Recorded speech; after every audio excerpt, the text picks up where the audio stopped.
All right, Shalom. First and foremost, I want to give all honor, glory, and praise to Yahweh, Bahashem, Yahweh Shai, Bahashem, Rahah, Kodash. Give my honors to the apostles and elders at Great Millstone. Peace, blessings, and salutations to the hopefully elect. Your brother Isaiah with the Pittsburgh GMS Hemp. Coming at you with another lesson through the spirit and power of Yahweh, Bahashem, Yahweh Shai, Bahashem, Rahah, Kodash. Lord, when this lesson is edifying. And I just want to do this quick lesson. I was watching the elders, the young elders out here in GMS Dallas at Ariala, El Yashwama, the other brothers out there with them. Beautiful lesson. Our brother, the elder Ariala had brought out he brought out a definition in the precept, and I was looking into it. I just wanted to go into it real quick. So the precept they was reading was Psalms 140. In verse 3, it says, "They have sharpened their tongues like a serpent. Adder's poison is under their lips. Selah." All right. And when you go into the Psalms 140 and go to the Strongs, okay, that word is Strong's H 8150, and it's Shanan. Okay, Shanan, and it says to sharp, to wet, sharpen, to prick, to teach diligently. Okay, to teach incisively. Okay, let's get that word incisively here. In a clear and direct way that shows good understanding of what is important. Okay, incisive, impressively direct and decisive, penetrating, clear, and sharp as an operation or expression, an incisive mind, incisive comments, cutting, biting, penetrating. Now we know E is not direct in any, E is not direct.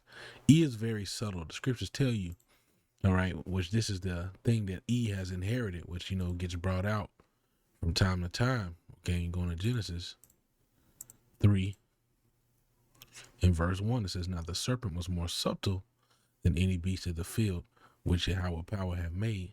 And he said unto the woman, Yea, have the Most High said, Ye shall not eat of every tree of the garden." So he was being cunning, he was being sneaky. Okay, so this is not, in this aspect, he is not incisive. The way he is incisive is he gradually implants things, inserts things into your mind. He plants buds of bullshit inside of your mind. Okay.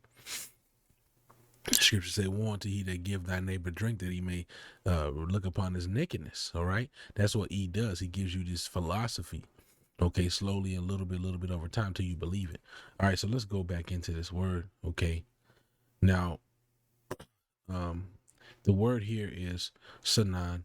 Okay, to be pierced, or shanan, shalagia.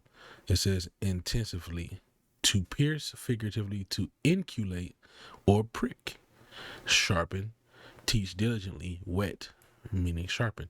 Now, when you go into it, it's spelled, I highlighted it and looked it up, and this is the definition you get in Merriam-Webster. It says to teach and impress by frequent repetitions or admonitions, and that's how E gets you.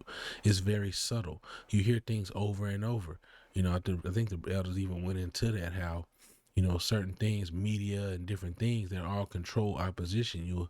Things that go viral don't go viral because the people chose these things. 9 times out of 10, things go viral because E wants these things to be seen.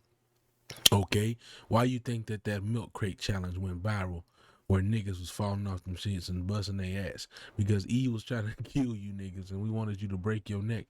You know what I'm saying? And different things, niggas lighting themselves on fire, and ice water challenge, whatever. Hot noodle challenge.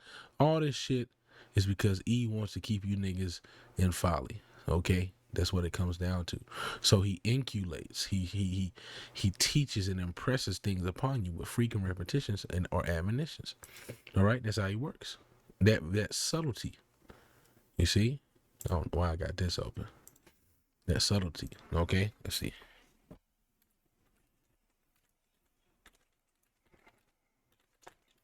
Let's get this right here.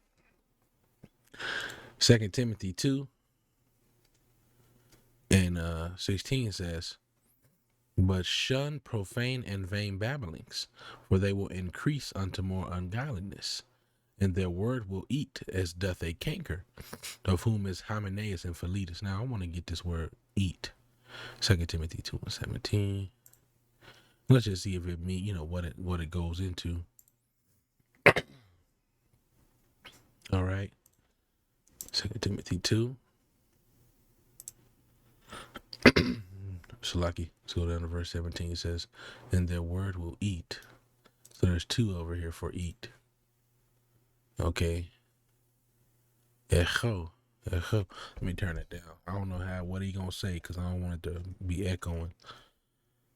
But turn it a little bit. Strong's G 2192. Echo. Oh, I got the speakers disconnected, Echo. so I didn't hear the pronunciation, but you just heard it. Okay. Strong's G 2192 says, Salakia for sniffles. To hold oneself to a thing, to lay hold of a thing, to cling to be closely joined to it. So his words are going to cling unto you. All right.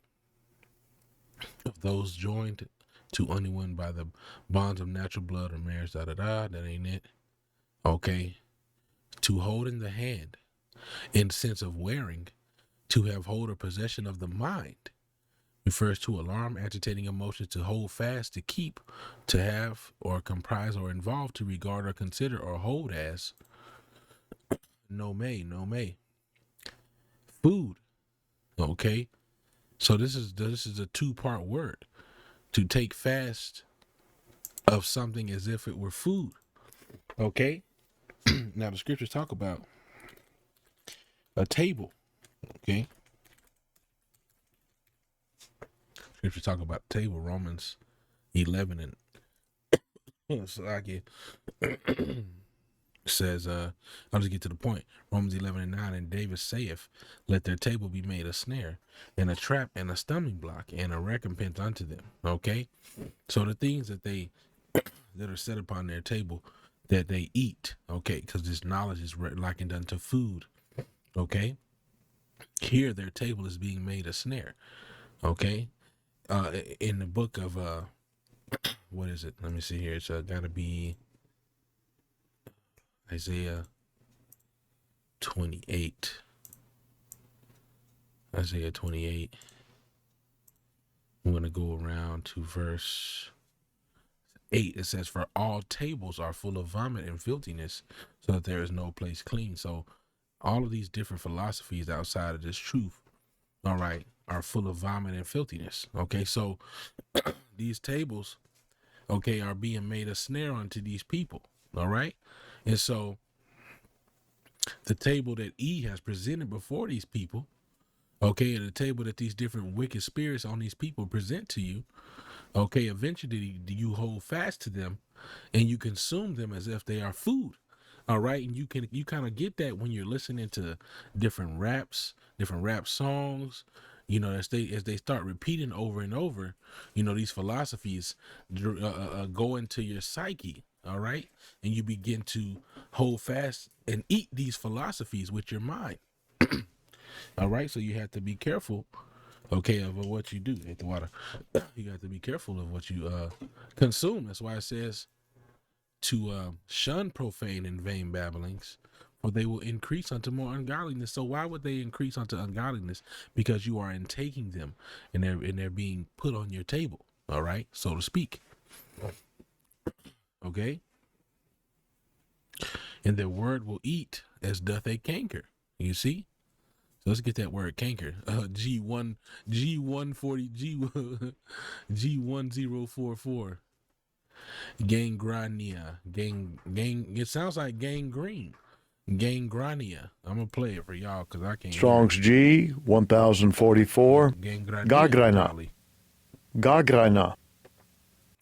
And a gangrene. Like I was saying, a disease by which any part of the body suffering from inflammation becomes so corrupted that unless a remedy be seasonably applied, the evil continually spreads, attacks other parts, and at last eats away the bones. Right. So E's philosophy can eat away at your righteousness. Okay, if you don't shun and avoid it as much as you can. Okay, I'll get a precept. All right. Micah 2:10 says, "Arise ye and depart, for this is not your rest, because it is polluted. It shall destroy you even with the sword of destruction." Right. And so you have to arise and depart from this place spiritually. All right. Because this is not your rest. You can't get too comfortable here, because what? This place is run by wickedness. Here folly is set in great dignity. And these things have the ability to play to the flesh's desires and corrupt you. All right. So you have to shun these profane and vain babblings. You know, a song might come on the radio. You know, man, this shit's just crazy, man. You know, Megan Thee Stallion will come on the radio and, you know, talking about some body oddy, or, you know, ass this, and, you know, it's just different things come on the radio. A man might come on the radio and tell you, you know, how much, you know, I don't love a bitch, I'll do, you know, whatever the case might be. You know, and these things can have the potential to get into your mind. Okay, so you have to shun these things, or you become like unto them. Okay, and I'll get one more.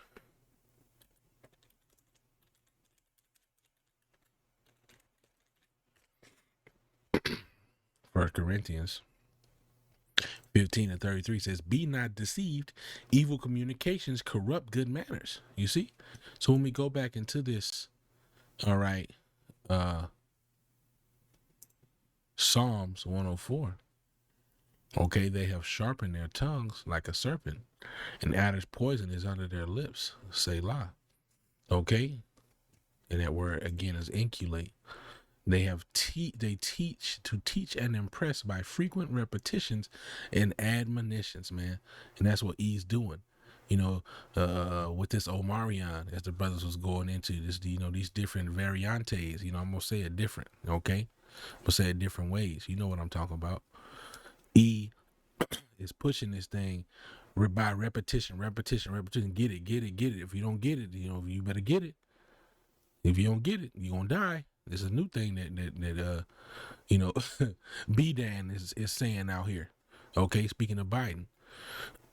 All right. You know how they said B Rye in Malibu's Most Wanted, his name was B Rye from Boo.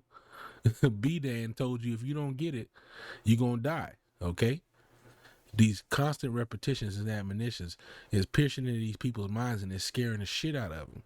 All right, they're sharpening their tongue with these narratives, and they're teaching and impressing these things upon the people's mind by frequent repetitions. You're a hater if you don't allow this to happen. This is hate speech.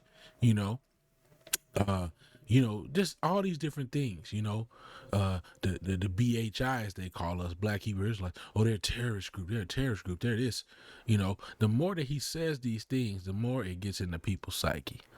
All right. And that's how E works, you know, so I don't want to, really beat a dead horse. You know, I just thought that was very interesting. That word Shannon. All right. Which when you go to inculate, you see it there. So, yeah, Lord willing, that was edifying. I'm gonna go ahead and wrap it up there. I want to give all honor, glory, and praise to Yahweh, Bahashem Yahweh Shai, Bahashem Rakah HaKodash. Double honors to the apostles and elders at Great Millstone. Peace, blessings, and salutations to the hopefully elect. With that, I want to say Shalom, Wa Ba Ba Ba. Shalom.